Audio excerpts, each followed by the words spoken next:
Zona Franca, yo soy Daniel Pacheco. Hoy volvemos a nuestra serie sobre el bicentenario de la independencia en una tercera entrega, para hablar del que creo yo es el episodio peor entendido y más abusado de nuestra historia independentista, la patria boba. Aquí ilustro atrás a la patria boba con imágenes de dos de las figuras más notables de esa primera república, Camilo Torres y Antonio Nariño. La patria boba se trae incesantemente al presente como un pecado original de Colombia cuando hay disputas fuertes en el país. El clásico reciente es el de Álvaro Uribe Vélez versus Juan Manuel Santos. La idea de la patria boba como un periodo en el que se despilfarró la independencia por disputas entre las élites políticas refuerza un estereotipo de nuestra identidad nacional colombiana en el que nos pintamos desde nuestro mito fundacional como conflictivos, infantiles e incapaces de surgir unidos ante grandes retos. Y yo creo que esta es una lectura equivocada de lo que fue el periodo de esa primera república entre 1810 y 1816. Aún más, creo que es una lectura equivocada del carácter colombiano, pero esa es otra discusión. Lo primero que se me ocurre para desmitificar el hecho de que Colombia haya nacido como un país especialmente bobo es que luego de las primeras independencias en toda América Latina, en todos los países, con la única excepción del Río de la Plata, el Imperio Español logró volver a restablecer su dominio.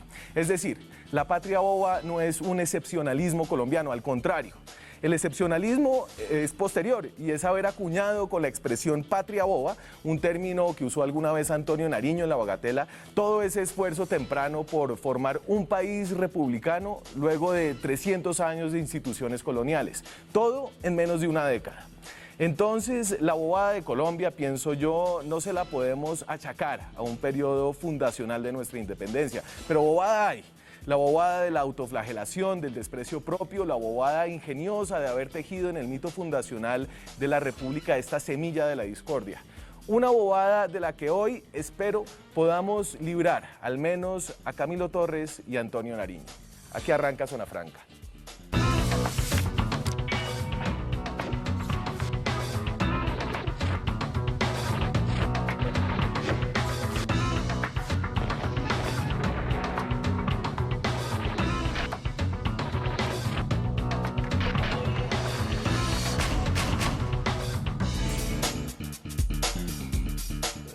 Y para desmitificar la patria boba y algunas de las bobadas que yo diga también, estoy acompañado de tal vez dos de los grandes historiadores vivos que tiene este país. Germán Mejía es historiador, es hoy el decano de la Facultad de Ciencias Sociales de la Universidad Javeriana y es el coautor de este libro. Un libro que les recomiendo si los pica el bicho de la historia ahorita en este bicentenario. Esta es una historia sucinta de toda Colombia. Germán, muchas gracias por estar aquí esta noche. Es un gusto estar con ustedes y charlar un rato sobre esta etapa de la independencia que es tan interesante. Bueno, y yo ya, no hemos empezado el programa, yo ya dije una medio bobada y que quiero que me corrija. La patria boba aparece en los toros de Fucha, que es unos 4 números, creo que aparecieron, si no estoy mal, sí. Entre 1822 y 23, cuando está el conflicto entre Antonio Nariño y Francisco de Paula Santander.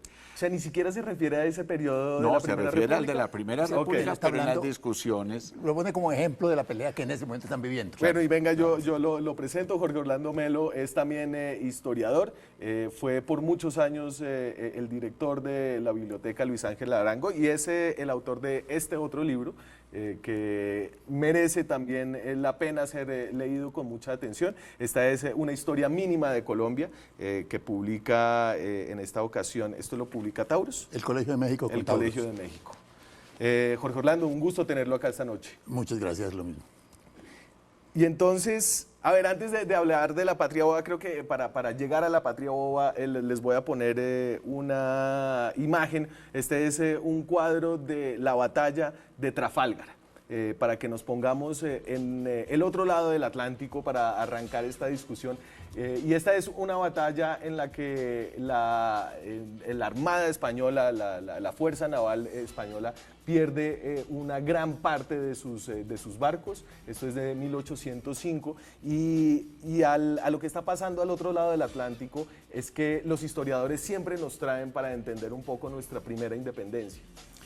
Yo creo que uno de los lugares donde hoy es más claro empezar a entender y explicar lo que sucedió acá es precisamente la crisis del Imperio español. Hoy se llama la implosión del imperio, o sea, es qué es lo que está sucediendo en Europa, pero es también entendernos como parte del Imperio español. Y es algo que es muy difícil de entender hoy en día, pero es importante aclararlo. La historia de la independencia de Colombia se cuenta sin el Imperio español. Claro. O sea, aquí no sabemos de historia de España, y no es que se trate de la historia de España actual, que puede ser, bueno, es interesante conocerla, pero es que antes lo que existía era el Imperio Español y nosotros éramos parte del Imperio Español. Y cómo entender solo desde las particularidades colombianas la historia de lo que sucedió. Es como España es tan mala que no vale la pena considerarla, pero entonces se queda en una parte de la historia, qué es lo que está sucediendo ahí. Y yo creo que del Bicentenario del año 10 para acá, pero también unos años antes, el esfuerzo que se ha hecho para conocer mejor la historia del imperio. No digo, es que la misma España como la conocemos hoy en día no existe en 1805. Lo que existe es el imperio. Nosotros formábamos parte del imperio como reino, como provincia. Nosotros decimos muy rápido el reino de la Nueva Granada, pues eso significa cosas concretas dentro del imperio. Y eso nos permite entender mucho mejor lo que pasó hoy en esa época. Y yo creo que en este libro, si recuerdo bien, usted en su subtítulo habla de la independencia inesperada. O algo por el estilo, Jorge Orlando. Sí, un poco dentro de la misma manera de ver el asunto. España era un imperio lleno de una multitud de provincias. La gente no se sentía de un país distinto, sino o español americano. Se diferenciaba en el español americano, pero se sentían españoles. Y uno podía ser tan neogranadino como chileno. Moreno y Escandón, famoso funcionario de la Nueva Granada, nacido en Honda, terminó su vida de oidor en Chile, porque era lo mismo, era el imperio, entonces se movían los funcionarios, por lo menos los altos, entonces había un imperio, y ese imperio se desmoronó por problemas europeos, no por problemas nuestros. Entonces no fue que en América lleváramos 50 años de lucha para lograr la independencia, sino que de pronto descubrieron en el 2008, en el 1808, que el rey de España estaba preso y que el poder español no existía más, porque aparentemente por un tiempo. Entonces les tocó decir qué vamos a hacer. Y se encontraron, es un poco el plan de venta, y se encontraron con la independencia. Sí. Ahora, se encontraron, es una manera un poco dramática, claro, porque realmente en los últimos 20 o 30 años había habido muchas meditaciones alrededor del problema de una eventual autonomía, en parte promovidas por la Revolución de los Estados Unidos, claro, o por la Revolución Francesa y por otras historias, y porque está además metidos en unos problemas de debates de derecho constitucional muy interesantes, todos estos criollos en toda América. Pero entonces, y la idea de que éramos parte del Imperio Español, yo creo que queda bien plasmada en el Memorial de Agravios, que fue lo temprano de Camilo Torres. Lo primero es, el Memorial de Agravios es un apodo que le pone mucho después, yo no sé cuándo, pero no se llama la representación del Cabildo de Santa Fe. En ese momento no era un agravio. No, es que sí contiene agravios, sí, quejas. Y por eso se va a llamar de esa manera. Pero uno coge el documento y el documento dice lo que dije hace un momento que me acaba de olvidar, pero la representación del Cabildo de Santa Fe, claro. Y entonces, mire, ponme, Juanse, por favor, el Memorial de Agravios, que este es uno de los documentos anteriores al grito de la independencia del 810, y habla aquí, por ejemplo, América y España son dos partes integrales y constituyentes de la monarquía española. Y bajo este principio y el de sus mutuos y comunes intereses jamás podrá haber un amor sincero y fraterno, sino sobre la reciprocidad e igualdad de derechos, ¿no? Entonces es una primera, ni siquiera independencia. No, está escrito por encargo del Cabildo, lo escribe Camilo Torres.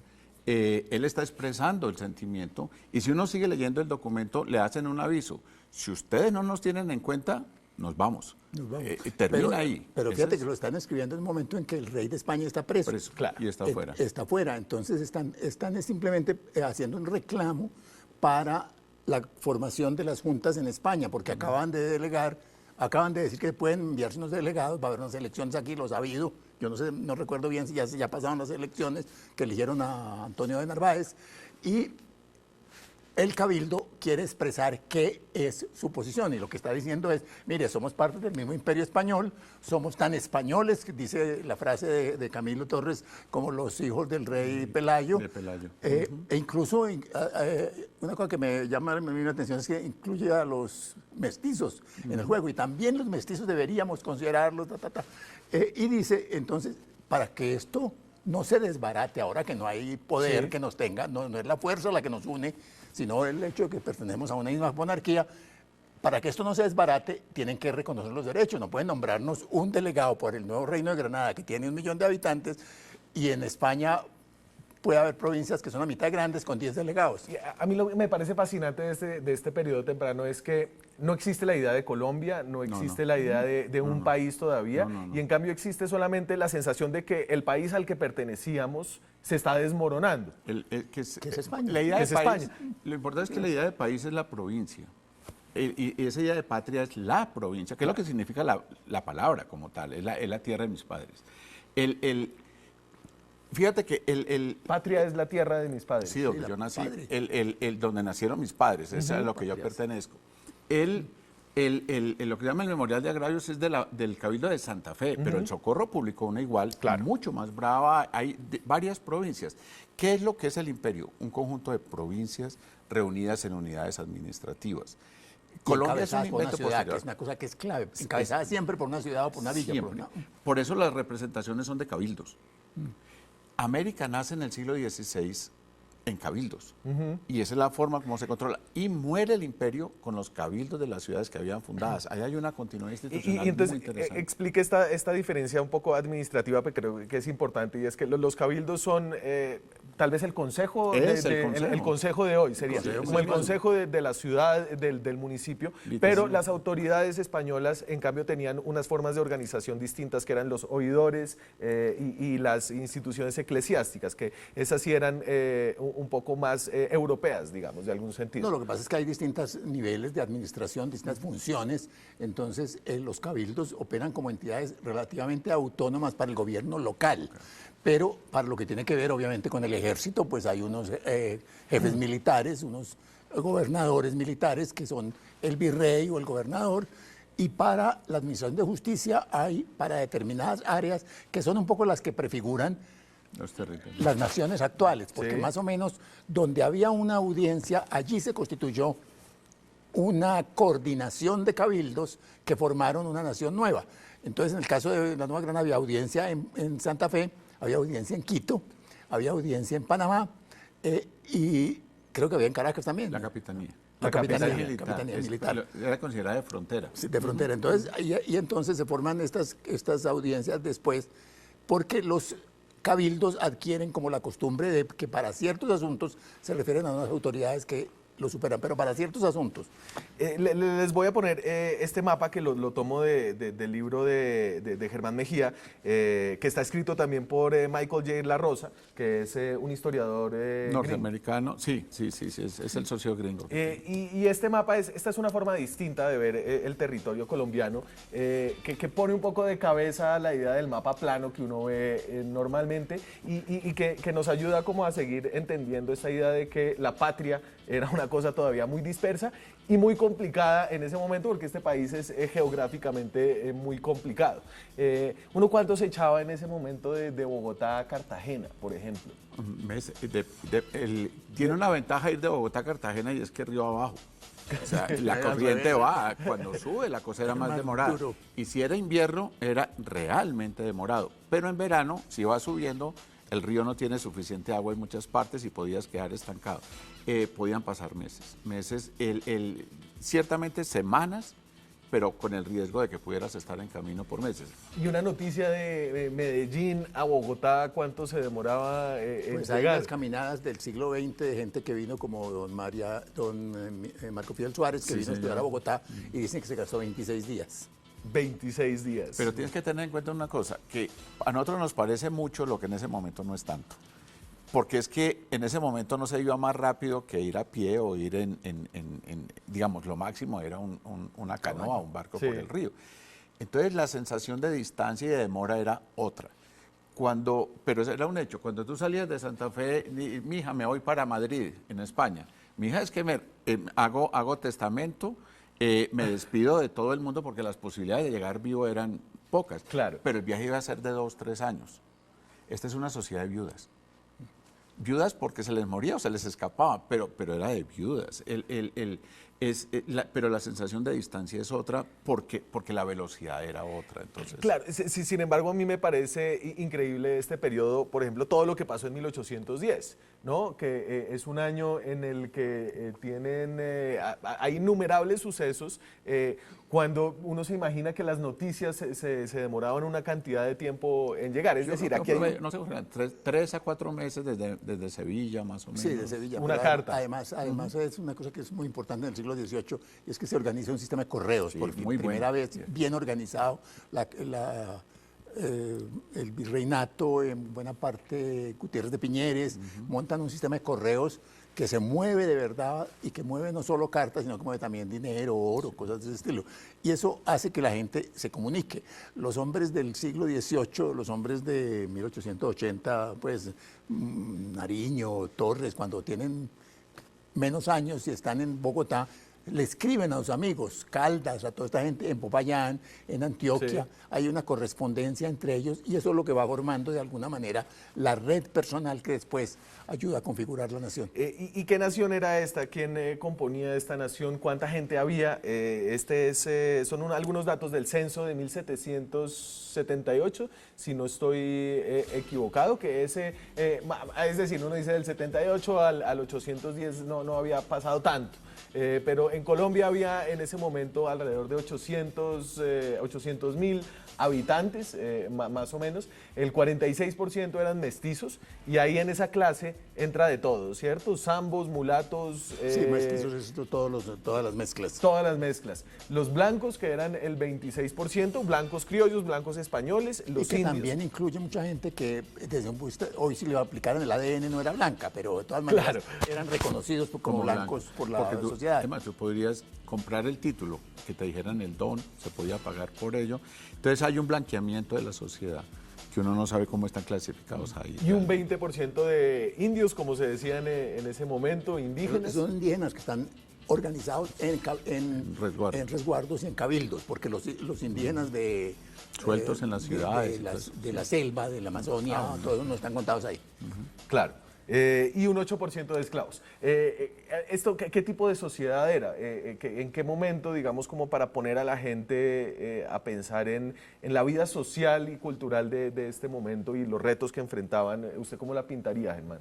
Entrando el siglo XIX, digamos 1800 como una fecha, yo creo que la vida en las grandes ciudades es activa, son comunidades que conversan, que leen, por supuesto. Hay diferencias entre los diferentes clases sociales o, bueno, sectores sociales que la componen, pero yo creo que es una vida donde las ideas fluyen, donde se debate, donde se discute. Bogotá tiene que 20.000 habitantes. 20.000 habitantes en el 800, ciertamente. De esos 20.000 habitantes, digamos, el hecho de que la mayoría no lea no quiere decir que no se entera de las cosas. Eso sí lo sabemos hoy en día.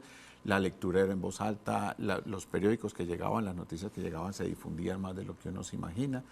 Era una sociedad, la ciudad como tal predominaban, por supuesto, mestizos o lo que se llamaba libres de todos los colores, Sí. que era una población flotante muy, muy, muy grande. Hay esclavo doméstico, hay esclavitud urbana, pero la esclavitud en este territorio es muy distinta a lo que nosotros imaginamos, sobre todo de la imagen norteamericana o caribeña. Había muchas personas que alquilaban sus esclavos o que les permitían irse a las zonas de minas a cambio de que le enviaran unos dineros. La manumisión, o sea, comprar la libertad no fue tan raro, Sí. lo cual no quiere decir que no fueran esclavos. Sí. Es que decir esto pareciera como estamos aligerando la situación de ser esclavo. No.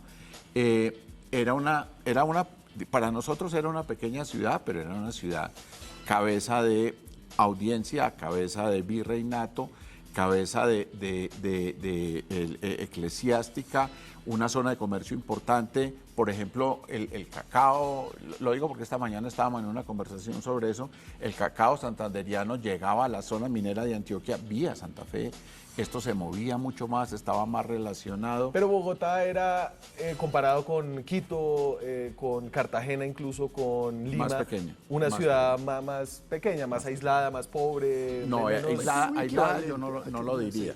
Porque es muy similares en tamaño. Sí, realmente. sí, sí. Cartagena no era mucho más grande, pero podía ser un poco más grande. Y Quito en ese momento era un poquito más grande, pero Quito va a tener un descenso en población durante el 19 y Bogotá. En ese momento era Santa Fe. El nombre de la ciudad de Santa Sí, Fe es el 7 de agosto el que va a generar el cambio de nombre en el 19. A Bogotá solamente, quitándole el nombre español. Pero la conformación de la ciudad, las actividades, hacían que esto realmente fuera fluido, no fuera aislado, que es una imagen que tenemos muy creada por el siglo XIX y una noción de lejanía muy rara. No, de esta ciudad salían caminos. Es muy interesante, la red férrea de finales del siglo XIX, comienzos del XX, sigue los mismos caminos, la red de caminos reales. Eso de que estamos lejos era relativo. Esta era zona densamente poblada, muy fértil, muy rica, y por lo tanto la ciudad era rica. Y entonces, con este cuadro del 1800 colombiano, me voy a la pausa y regresamos a lo que pasó después, la independencia y el periodo conocido como la Patria Boba.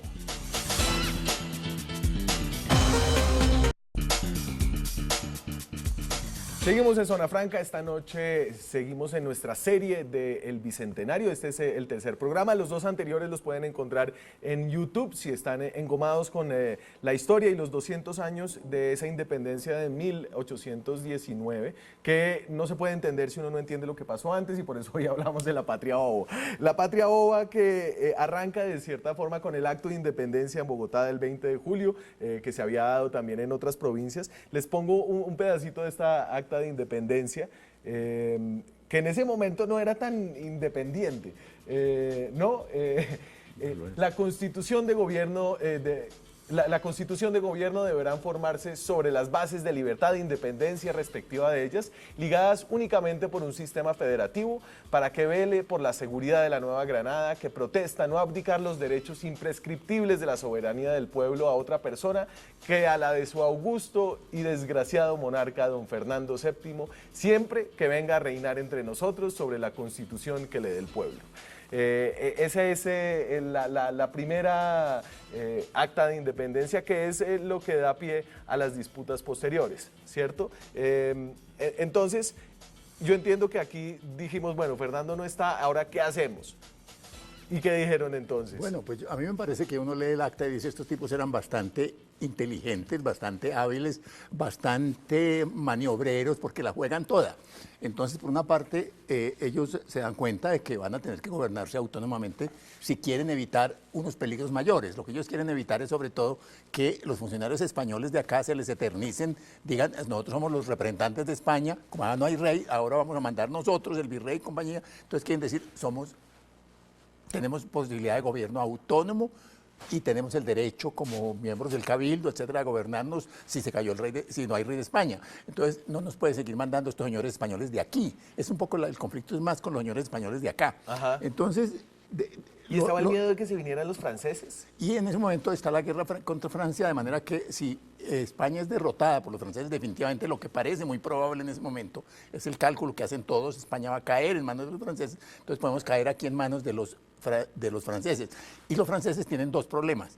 Uno, son ateos y revolucionarios y tienen una mala tradición, y por otro lado, pueden para gobernar aliarse con estos señores de aquí del virreinato, con los gobernantes. Entonces, el temor a la alianza con es lo que hace que en muchas partes haya un conflicto muy fuerte, desconfianza muy fuerte por las autoridades. Lo hay en Cali, lo hay en Popayán, en otras partes. El que está aquí es alguien que para conservar el puesto va a decirle a los franceses, si ellos ganan, venga amigo, venga, gobierne acá. Entonces, estos maniobran y este texto tiene toda esa cosa de que el lenguaje es muy cuidadoso, hablan de federativo, pero no son realmente muy federalistas, simplemente quieren tener unas ciertas reglas organización con las demás provincias para poderse unir entre 6 o 7 provincias. Hablan, la palabra independencia la mencionan, pero al mismo tiempo están diciendo no asumimos la soberanía y no la cedemos sino al rey de España, pero con una condición Sí, que se venga acá, que es una Fernando condición VII. imposible, que es una Obvio. condición que parece una tomadura de pelo. Y lo que están haciendo es, obviamente, ganando el respaldo de la mayoría de la población, que es realista, del pueblo, etcétera, pero dejando sembrada la cosa de que como el rey no aparece por aquí, mientras tanto vamos a gobernar nosotros. Entonces, a mí me parece que en general es bastante bien, bastante maniobra, con una maniobra muy compleja el cálculo de esa acta. Claro, y sin una experiencia previa en el gobierno, con la experiencia de los cabildos y con unas... es decir, uno siente que aquí el 20 de julio Colombia entera saltó en un grito de libertad, pero realmente sucedió aquí en Bogotá y eso había que contarle a la gente de las Pero otras había provincias. pasado en 2 o 3 provincias Claro, antes, claro. en Cartagena, en Socorro, Pamplona. en Cali, pasó una cosa un poco más suave, pero había pasado porque en casi todo pueblo grande, donde había un cabildo importante y gente notable, había un funcionario español usualmente, o un gobernador, o un corregidor, o algo así, había ese mismo temor. Ya que, que allá no hay rey, tenemos que asumir esto aquí para que este señor que está aquí, este corregidor español que viene y que nos explota, no se quede Sí, mandando la cosa aquí. Entre mayo y septiembre del año 10, solo en lo que hoy llamamos Colombia andina, Sí. hay 17 actas. O sea, hay 17 juntas que se declaran autónomas. Y de ahí el cuidado de las palabras. El que se ha convertido en acta de independencia es un invento posterior, muy posterior.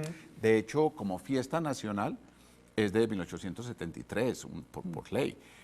Pero los bogotanos sí empezaron, ya en el 8 se conmemora como fiesta eso. O sea, aquí sí hay una conciencia, pero es una fiesta local. El acta sí es muy interesante porque tiene todos estos elementos, pero también termina convocando a un congreso de las provincias y lo convoca para diciembre de ese año, que es fallido, y realmente el nacimiento de lo que llamamos Patria Boba está en la no aceptación de esa invitación y en cómo se van a organizar dos grupos distintos. Entonces el 20 de julio del 810 sucede esto en Bogotá y en Bogotá dicen, bueno, reunámonos todos los de los otros cabildos y las otras provincias que también hicieron sus declaraciones. Y nosotros que somos los más notables, donde está el virrey y todo eso, Deberíamos nos ser. tomamos la iniciativa de invitarlos, pero no queremos mandarlos, son muy expresos en eso. Es más, no queremos usan una limitarlos. palabra y les junta provisional mientras. Ajá. O sea, ellos de entrada no lo dicen, el presidente venían de España de pelear con la Suprema de Sevilla, en fin.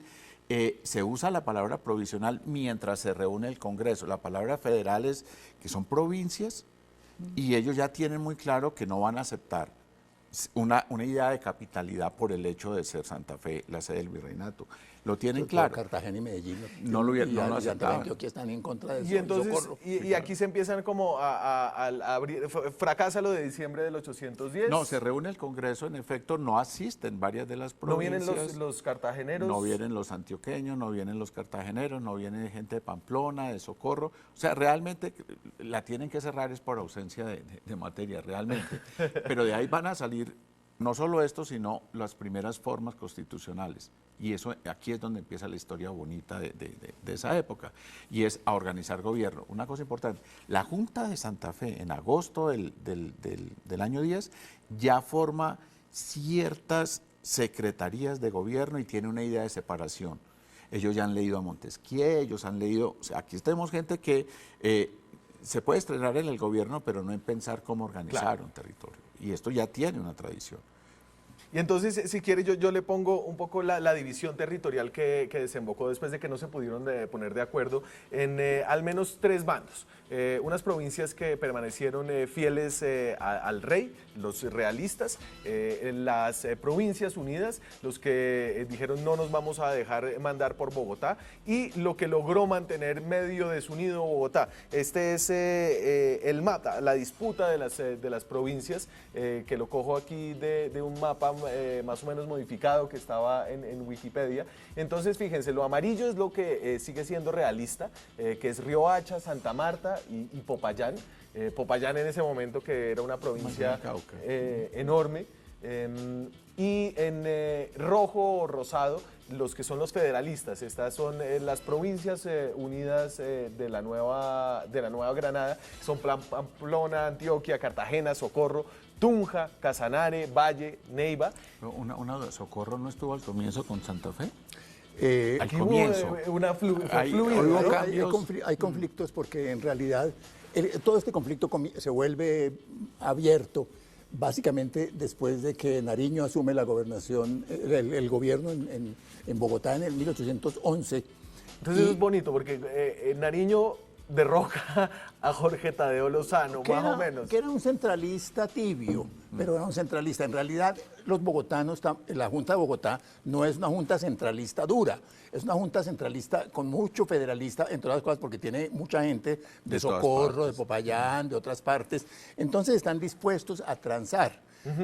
Cuando llega Nariño, hay una serie de conflictos y además de dudas sobre la posibilidad. Esas son las discusiones que acaban con lo que hoy llamamos la patria boba. Gente diciendo, como Nariño, es que si no nos unimos mucho más y centralizamos, entonces nos van a derrotar los españoles. Y gente como los otros de Cartagena, de Medellín, de Antioquia, de Socorro, diciendo tenemos que unirnos, pero unirnos de común acuerdo, no por la violencia de una antigua capital, etcétera, etcétera, sino tenemos que formar una unidad querida, voluntaria. Y es un poco la propuesta federal, pero no es tampoco tan diferente, son muy parecidos. O sea, ¿usted cree que hay un malentendido en esto de centralismo, federalismo, como el punto de discordia de esta primera república? Sí había, pero yo creo que se exagera mucho y se simplifica la contraposición. Porque, mira, la invitación de Bogotá de julio 29 del 2010, sí. Perdón, yo sé 1800. 1810, estoy 200 años atrás, adelante. Es una invitación en la cual le dicen a todos los demás, manden para hacer un congreso federal. No tiene ningún inconveniente, pero si quieren que haya cierto tipo de coordinación unitaria. Los otros también. Lo que pasa es que les da mucho miedo que en Bogotá se los van a comer. Entonces los de Cartagena dicen, no, es que en Bogotá hay tanto abogado, tanta universidad, tantas luces, que no van que si un congreso de allá va a ser manejado por la gente de Bogotá y por las masas de Bogotá. Y además estaban viendo algo que empezó a suceder. Uno de los míos de Cartagena es Monpós. Y Monpós declara su autonomía, su independencia es de Cartagena, no de España. España ya no tenía ningún problema. Esta es la idea de las patrias, ¿no? De cuál es la patria y cómo se hace la patria. Y lo hace San Gil con Vélez, Socorro, y lo hace Sogamoso con Tunja. Mariquita, Neiva, Ibagué tienen también un conflicto. El otro miedo era que se desmembraran las ciudades principales y sus territorios en las provincias. Entonces, estábamos todos de acuerdo en la autonomía, pero no en que nuestros territorios se desmoronen y empiezan. Durante un tiempo, Chiquinquirá estuvo unido a Santa Fe, pero porque su pelea era Sogamoso y su problema era con unos vecinos, entonces yo entro o salgo dependiendo de esto. Y eso hace que el mapa político sea muy complicado. A ver, y es que en este momento el reto es 300 años de historia colonial, cambiar eso en un periodo muy corto y volverse a inventar algo nuevo. No, y también prever lo que no se sabía que iba a pasar. Es decir, esta gente en 1810, 11, 12, están pensando, España está caída, aquí no nos va a llegar nadie a molestarnos. El problema es cómo derrotar a los poquitos que quedan en Santa Marta y en Popayán y en Pasto, pero de resto aquí no nos va a llegar nadie. Entonces podemos discutir cómo organizarnos y hay un matiz muy fuerte y yo creo que la constitución el pacto constitucional de finales del año 11, sí, que crea las provincias unidas, une provincias que son más o menos federalistas y gente con ideología federalista, pero también gente que dice, no, hay que centralizar los ramos de guerra y de... Claro, o sea, que Provincias Unidas nunca logra tener una capital fija hasta que se toma Bogotá.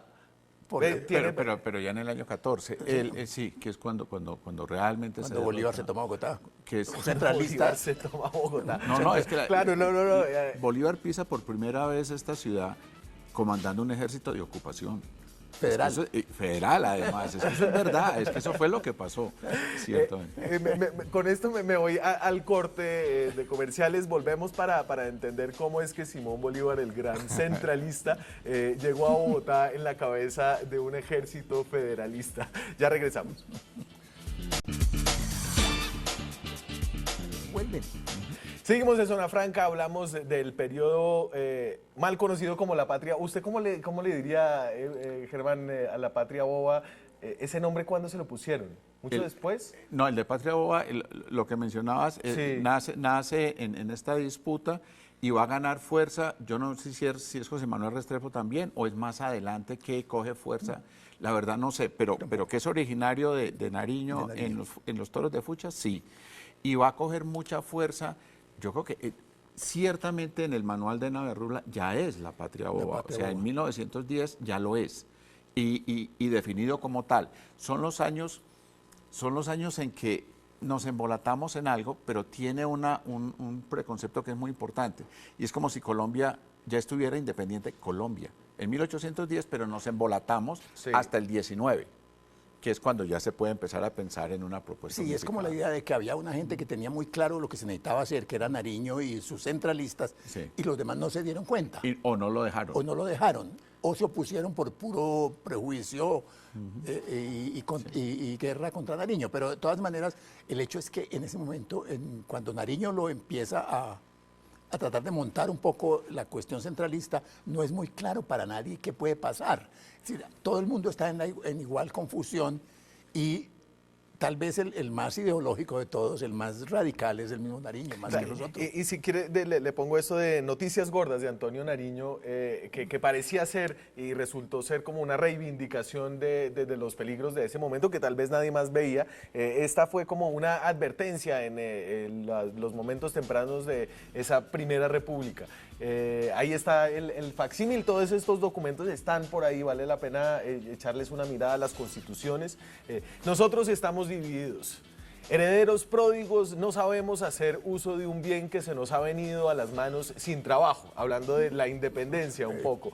Mientras nuestros enemigos afilan la espada para degollarnos, los diputados del Congreso se entretienen en buscar el lugar donde deben figurar.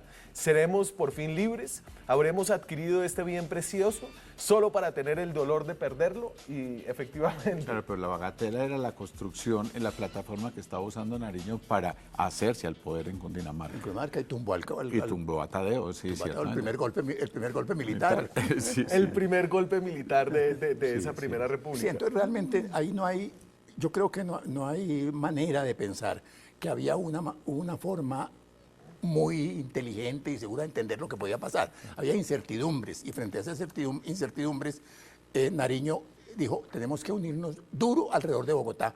Y los otros decían, tenemos que unirnos, pero en forma consensual entre todos. Hoy, ¿cómo podemos saber cuál era mejor? No lo sabemos. Lo que ocurrió, de todas maneras, es que los primeros historiadores dijeron que esa era la forma. Dijeron que la forma era con el centralismo y que el error fue el de Torres, Caldas, Restrepo y todos los que se opusieron al centralismo. Y entonces porque eran historiadores que estudian desde Bogotá. Y yo sí quisiera saber qué fue lo que se creó, es decir, si en efecto este periodo no fue una bobada, ¿qué fue lo que se creó? Porque gobiernos de provincias, pero ya gobiernos, digamos, bajo formas de democracia liberal que estaban organizados de acuerdo a la ley, porque todos van a tener constituciones. Y son anteriores a la Constitución de Cádiz. Las primeras nuestras son anteriores a la de Cádiz, que es una particularidad ahí sí respecto al continente. Nosotros no tenemos que esperar a Cádiz para tener una Constitución, porque ya teníamos ese pensamiento. Explique un poquito lo absolutamente original que es el concepto de una Constitución en ese momento. Yo creo que el instrumento lo conocían, ya habían leído la Constitución gringa. Y la francesa, o sea, también. Sabían cómo organizarse alrededor de unos principios, que es la Carta, y esos principios ordenan las reglas del juego de los iguales. Pues los iguales aquí son muy poquita gente, el ciudadano. Estos son repúblicas de ciudadanos. es liberal en ese sentido. Claro. Usted dice que de más o menos 20 y pico constituciones que se escribieron en América Latina, Sí, 17 fueron de acá. 17 fueron en solo Colombia. Además, son constituciones bastante bien escritas. Sí, sí. Incluso una constitución que tiene una mala prensa posterior, que es la de 1811, que es la primera constitución en lengua española, que es la de Cundinamarca, que además adopta ese nombre de Cundinamarca y le da un nombre indígena tradicional, un nombre quechua a la provincia. Sí. Es una constitución en la cual hay la defensa de los derechos individuales más fuerte que hay casi hasta 1886. Nadie podrá ser allanado, derecho de libertad de expresión, de movimiento, de gobierno, todos los derechos civiles son reconocidos en forma muy clara y eliminan la Inquisición, la tortura, todo eso. Eso es redactado básicamente por Jorge Tadeo Lozano y es una constitución que es anterior a la Constitución de Cádiz y es mucho más liberal que la Constitución de Cádiz. Lo que le dio la mala prensa es que esa Constitución dice esto será una monarquía. El día que venga Fernando No, VII. pero además es una monarquía constitucional. Claro. Pero es que lo que entra en crisis es el absolutismo. Es la capacidad del rey de gobernar sin leyes distintas a él. Lo que se cae es el absolutismo. Hoy en día España es una monarquía constitucional. O sea, ¿cuál es el problema? Y se ha hablado mal de esta constitución porque es monarquista. Sí. El problema era... Pero entonces, ayúdenme a darle más color a esta idea de que este no fue un periodo estéril. Y que fue de hecho un periodo... Fue un gran aprendizaje de elementos jurídicos, de derecho, de respeto individual, de normas. Hubo debates de cosas en las que obviamente pesan las posiciones socialmente diferentes. Por ejemplo, decidir quién tiene derecho a votar, quién es ciudadano. Algunos quieren que sean solamente ciudadanos los viejos dueños de tierra en el marco de la plaza. Otros, como Cartagena, por ejemplo, admiten el voto de población mezclada. Y en varias regiones simplemente la condición es trabajo independiente. Sí. Entonces eliminan el sesgo racial expreso, aunque obviamente se conserva por detrás. Y se empieza ya a prefigurar la idea de una nación. A ver, es que la idea de una nación es mucho más complicada porque aquí, digamos, lo que se está prefigurando es un Estado. La nación vamos a tener que esperar, yo creo que todavía al siglo XXI, XXIII, porque yo creo que aquí hay serias discusiones sobre la nación colombiana. Pero, digamos, una particularidad de este lado del mundo es que los estados anteceden a las naciones, que es un poco distinta a la historia europea en eso. El Estado tiene que construir por varios mecanismos la nación y eso es una gran tarea del siglo XIX. Mostradas el mapa, con estos relieves y esta geografía endiablada, la nación, lo que tenemos son unos islotes culturales muy fuertes, que se comunican pero que tienen particularidades. En muchas partes de Europa las zonas también existen de esa manera. Pero crear una unidad, eso que tanto anhelan hoy en día, tener una identidad nacional, este tipo de cosas, es muy complicado cuando tú tienes unas bolsas culturales muy fuertes. Y entonces, me voy a la pausa. Cuando regresemos hablamos del final trágico de este primer experimento que termina con la reconquista española, el aniquilamiento casi sistemático de las grandes figuras de esta primera república. Ya regresamos. Seguimos en Zona Franca, estamos en nuestra serie de especiales sobre el Bicentenario, hoy sobre la patria boba, y me aparto un poco, sin apartarme de las boberías, porque tenemos cosas de redes sociales hoy en Enredados. Es viernes de memes en Zona Franca y por eso, y no sé si a propósito del tema del día que es la patria boba, les tenemos una recopilación con algunas de las mejores cosillas que nos han hecho reír durante esta semana en las redes sociales. Con azúcar, sin azúcar y con esplenda. ¿Por qué Junior es tu papá si los Junior son los hijos? ¿Y qué tal estos dos personajes intentando subir este carrito de arepas a un Transmilenio? Mejor si hubieran subido al metro de Bogotá, subámonos. Ya mismo salgo a subirme en el metro de Bogotá después de que termine este programa. Nos vemos la próxima semana con más Enredados. Y volvemos a cosas mucho más inteligentes. Quiero saber un poco cómo el periodo de la Primera República fue necesario o estableció algunas bases para la campaña de independencia que lideró después Simón Bolívar. Es decir, aquí esto es un proceso en el cual uno puede hablar de algo que construye unas bases para el proceso independentista posterior. Bueno, uno puede ser un poco teleológico ahí y forzar algo, pero evidentemente muchos de los dirigentes se conocieron en esta época, participaron en campañas comunes, muchos estuvieron en las campañas del sur en Popayán, Cali, etcétera.